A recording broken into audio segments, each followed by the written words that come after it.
I want to talk to you about my program. But then I started to talk myself out of it this morning. I said, well, look, you just recently got these teeth removed, and if you're going to smile, then you're going to get embarrassed. So I'm just going to get it over with. Here it is.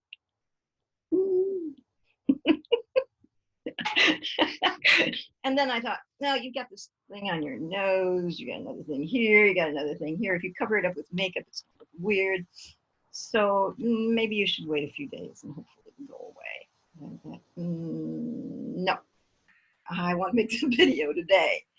Okay. So then I thought, if people are going to judge me about these things, they probably aren't the right people for the school anyway.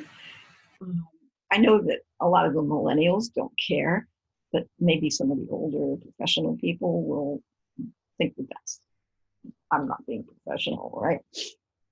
And I thought, you know what?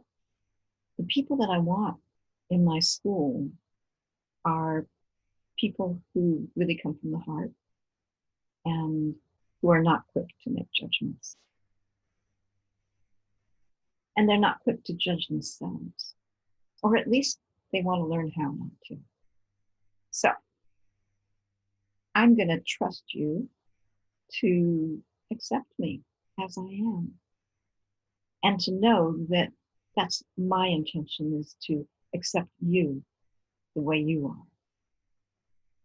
And that if you care to be a healer of some kind, or a coach, that's like probably the number one most important thing, is to be able to show up and accept people where they're at, not make judgments. I'd say that probably about once a week, one of my clients will say, I just told you something that I never told anybody else. And boy, I think of that as a big compliment.